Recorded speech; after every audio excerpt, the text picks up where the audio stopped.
So this video is going to be part thrift haul, part favorites, part what I'm reading, part library haul, and part just like a check-in. Like I just want to chat, y'all. Like I just want to fucking have a sleepover, bitch. This is my thumbnail.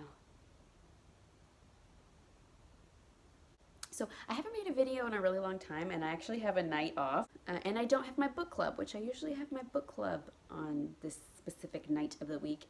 And my partner isn't home, which I can't film when he's here because I would die of embarrassment if he saw me talking into a camera. I recently went thrifting. I think this is going to be like a haul and then some favorites that I've been, just cool shit that I liked, 2017. So, when I went to the thrift store recently, I saw these, and of course these records I got solely because of the cover art, which I do with a lot of records, and no regrets. But look at it, this is amazing. So it says this is 1950, and it says the music of the 1950s, and there's 2 LPs in here for the 50s.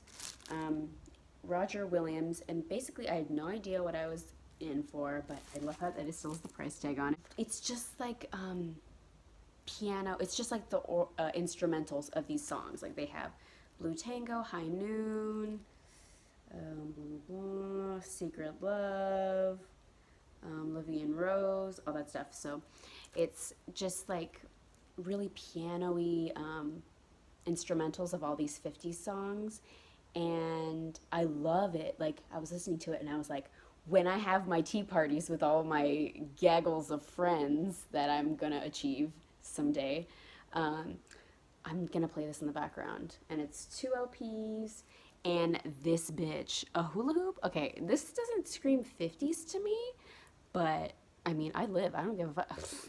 Accuracy be damned. Sadly, this is the only other one that I found, the 1960 version. And look at her, look at her. That conch shell. She is listening to the ocean, honey. So this is the 60s. Again, same gig, instrumental. This is like tea party jams. This one is like I'm bicycling in the park kind of jams, which I can't obviously listen to this when I'm bicycling in the park, but you know what I mean. So they have like Sweet Caroline, Moon River. Oh my God, Moon River. I have Moon River on vinyl. Amazing. And I want the rest of them just so I can like hang them all up and just look at this. I think it's the same white lady. I just want all of her looks. Let's just get the clothes over with. Mostly that's what people give a shit about, right? I grabbed this on a whim, but the colors, like, I was like, no, I just didn't try it on. I usually only buy things when I try them on, but this thing, I was like, it'll fit. But the colors just spoke to me, bitch. It spoke to me. And I feel like I can definitely, play tennis in this. It was $3 at Savers. And it's pretty see-through, but a little nipple never hurt anybody, This jacket blouse thing was $5. And it's got shoulder pads, hey.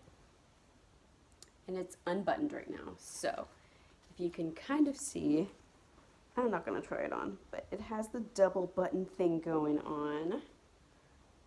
And it's just like an amazing, like, I feel like an art teacher would wear this in the 80s. Shoulder pads are staying in, honey. I do not snip out the shoulder pads. It has nice little buttons at the sleeves.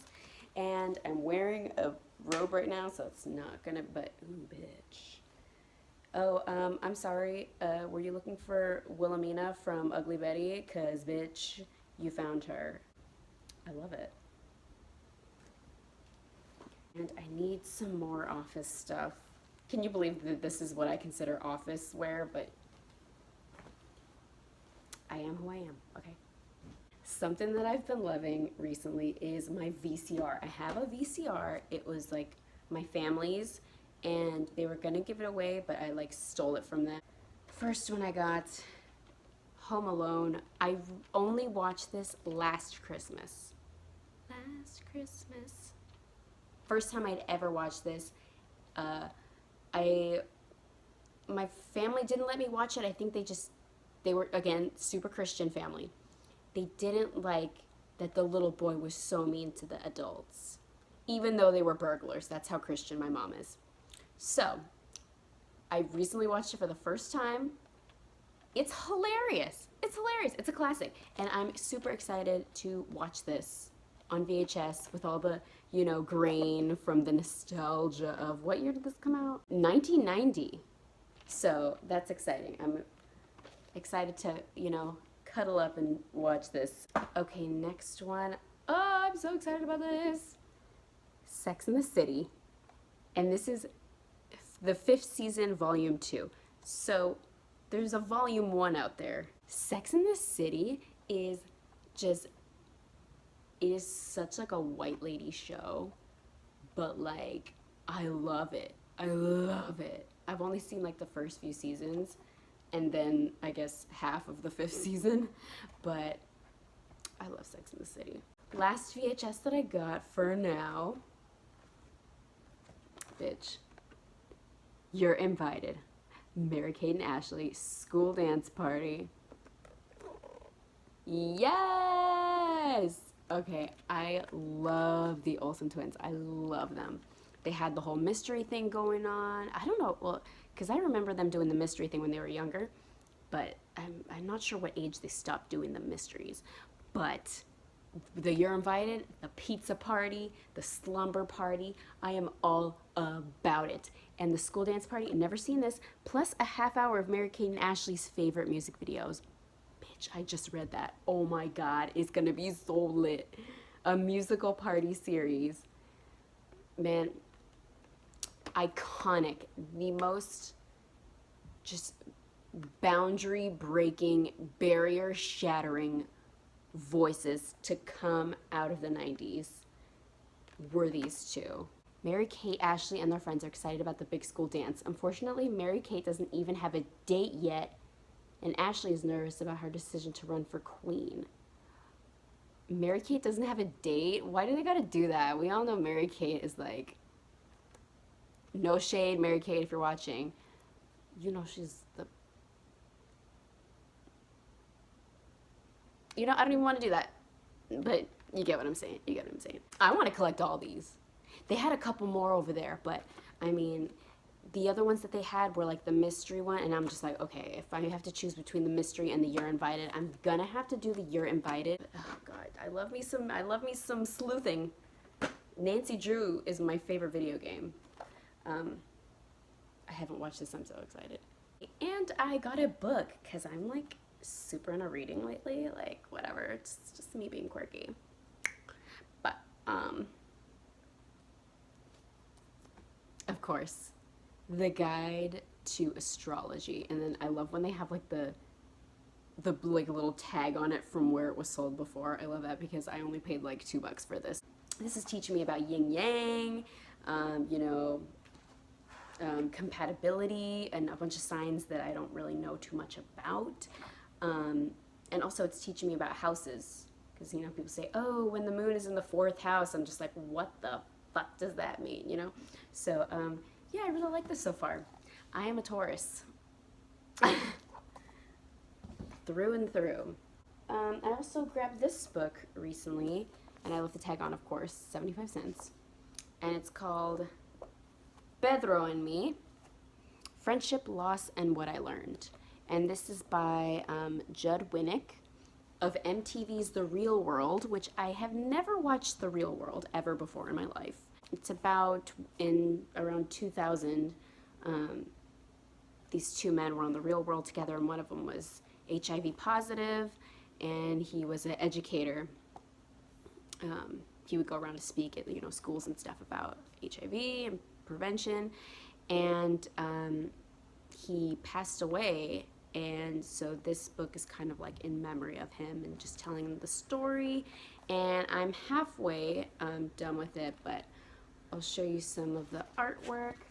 Yeah, I really like the art. It's like really like expressive, and I'm enjoying it so far, and I'm learning a lot about AIDS. I'm happy to have a graphic novel that I'm reading. Speaking of graphic novels, I have some comics I've been enjoying.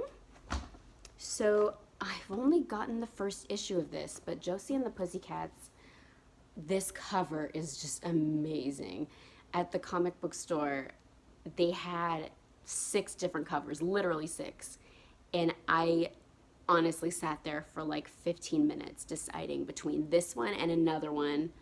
And I kind of regret not getting the other one. I don't know. I switched back and forth. I probably should have just bought both. But I was like, no, why would I buy 2 of the same thing? It's just going to sit on a shelf, right? But, I mean, I have this like propped up so it looks really nice so I can see it. But this amazing cover. This is Josie and the Pussycats issue 1. And I really liked it. It's funny. Like, it's funny. And look at how fucking hot she is. This bitch, she's the lead singer, which I love. And if anyone wants to talk about the actual like Josie and the Pussycats movie, like from 2001 with Rosario Dawson, comment below because I have some thoughts about it. Also, Miss Marvel. I loved it. I mean, my sister let me borrow these. So this is issue 3 and this is issue 4. So I don't have, you know, the beginning necessarily, but I think I get the gist. And I really enjoyed it so far. She's really relatable. She's Muslim. She has really strict parents. And she just is learning how to kick ass. And I love that. So there's that. Another thing I super, super liked, if you are in LA, in the LA area, you have to go to the Hammer Museum. It is free, and there is an exhibition there. Jimmy Durham, and the exhibition's called At the Center of the World. And this is one of the pieces. This is actually my favorite piece. So here's the peak. But you can't see the whole sculpture from here. But oh my goodness, it is so amazing. Sculptures, huge things made of like old junk, videos, huge just like collages, but it's almost not a collage because it's collage of stuff rather than pictures. It's amazing. So I highly suggest Jimmy Durham, Hammer Museum. This is for, it's gonna run to spring 2017. So go, okay? I've been watching a lot of Daisy Lola. My favorite videos of hers are the ones where she talks about books because she's a huge reader. And she suggested a few, and I went looking for them at the library, and I found 2 of them, which I'm excited about because I'm the type of bitch that checks out a billion books from the library and then only reads like 1 of them. So I couldn't stop myself, so I did get a bunch of books though. So one of the ones she suggested was Holly Madison, Down the Rabbit Hole. And I never watched that Playboy show, that reality show, Girls Next Door or whatever. Never really, I don't know too much about Playboy, but so far I'm in the beginning. Let me see. I'm only at chapter 3, so I've only read that much, but I really like it. I really like her voice so far. I'm surprised what's gonna fill up all of this, because like I'm getting into like how she got in the house right here. But yeah, she has a good writing style, and I'm just, it's pink, and I'm just, it matches my, you know, ensemble at the moment, and so I'm really excited on finishing this. Another one that she suggested in another video is Bright Shiny Morning by James Frey. And James Frey also wrote A Million Little Pieces, which got super famous because of Oprah. It turns out that James Frey is a little liar. 90% of this stuff never happened. It's still an amazing book, though. It's an amazing book.